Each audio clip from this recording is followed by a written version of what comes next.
Okay, I went ahead and went to the mound builder site, so this is pretty much it. They had a video inside that was about 20 minutes long. I kind of sort of sit down and watched it. This here is basically like a map of the site. The site itself was actually over there, and it's quite enormous, as you can see. Kind of running on auxiliary power. I've got a external battery pack. This here tells you about what I was telling you, where they'd turned it into a army barracks.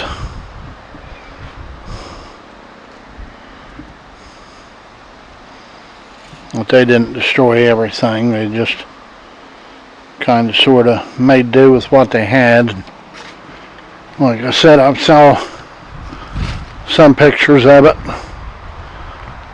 where they built barracks right on top of the mounds and everything, so they didn't completely destroy everything.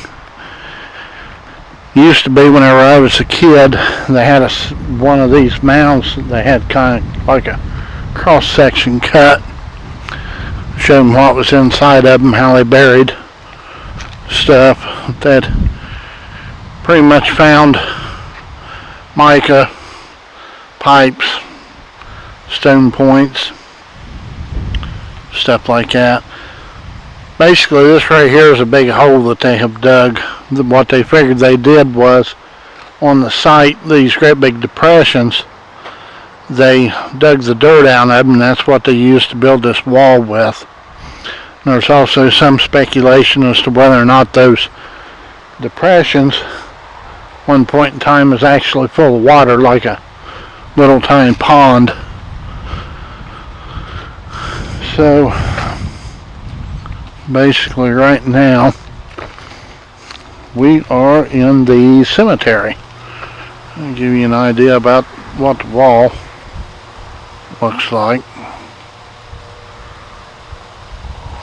It's pretty impressive because it's all hand dug.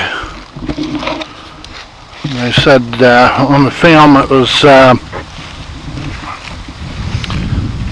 500 AD.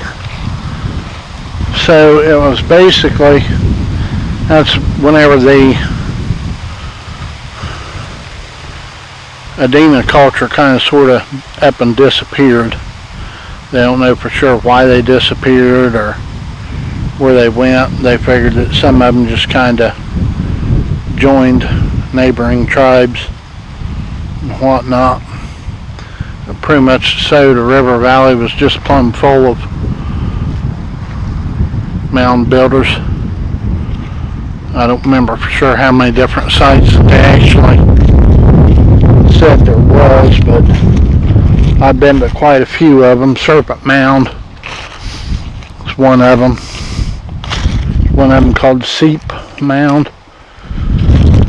And then every now and then you'll run into another mound, like out in the middle of nowhere. There's a little tiny town called Zalaski.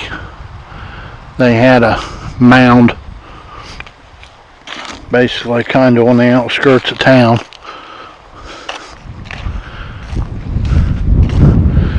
I think that little building thing they used to have was in this mound right here behind us.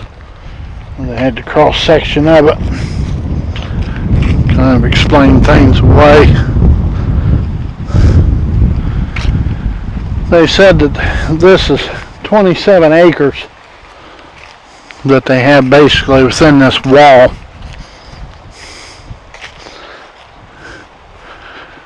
Now, I don't know if they still have it or not, but they used to have an outline of one of their charnel houses that they would do the cremation in whenever they would go to bury the individual.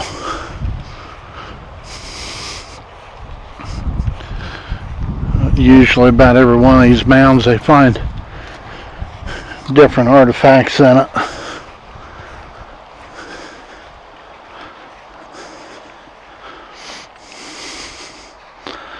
And here's another mound.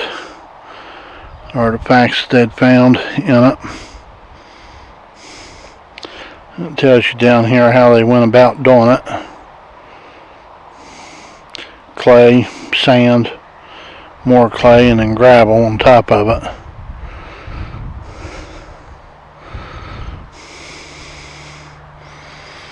What they'd found, stuff from all over, silver, copper. They found obsidian from the Carolinas. The copper was from up around Michigan, probably about 300 or 400 miles north of here. And the silver had come from up in Canada. And they found flint from Wyoming, which is probably about 1,000 miles west of here, give or take. So 500 to 700 AD, that's basically whenever a lot of the early medieval or the Dark Ages and stuff, if I remember right, was happening, basically the fall of the Roman Empire. So there you had people in Europe basically using iron, steel, all kinds of different stuff, actually clothed. And here, some 3,000 miles across the ocean, there's culture over here that was still wearing animal skins, using stone tools,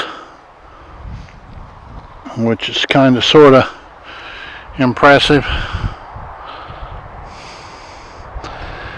Admission to this park is free, which isn't too bad. I'm kind of glad that they haven't really started charging to get into a cemetery just yet.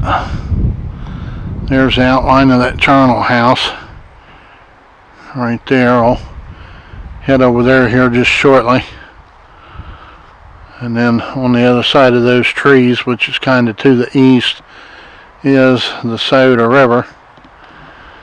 The Indians, settlers used the Soda River as basically as a highway, kind of about like we use our highways today as our mode of transportation. And then they would usually build their settlements like a day's travel upriver or a day's travel downriver or whatnot.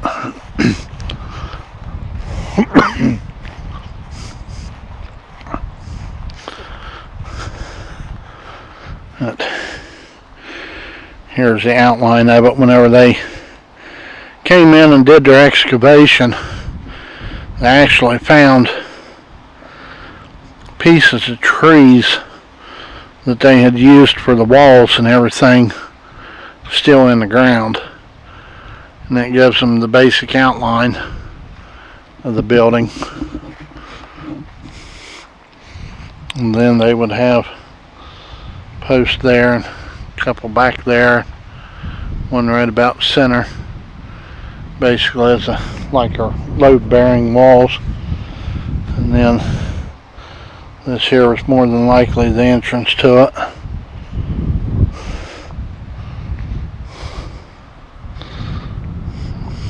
I'll take a look in their souvenir shop to see what all they've got. Maybe pick you up a souvenir from it.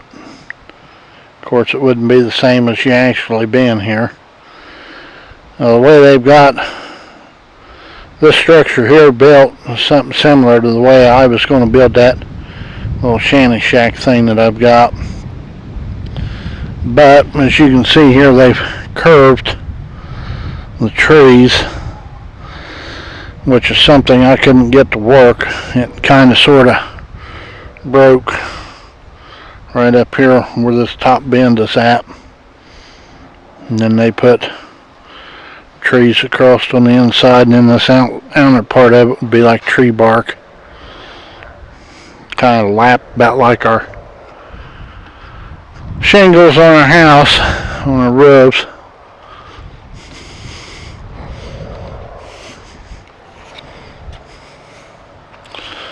So basically, after they would be done with these buildings, they would, like I said, burn them and mound up dirt. So technically, underneath about every one of these mounds that you see out here in this field, there lies a structure similar to this right here in it.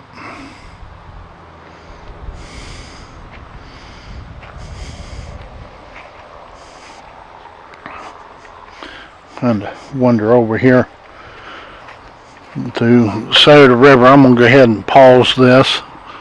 There's no sense in filming me walking across the rest of this field because it's rather boring. So I'll turn to them whenever I get back to the river.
Red.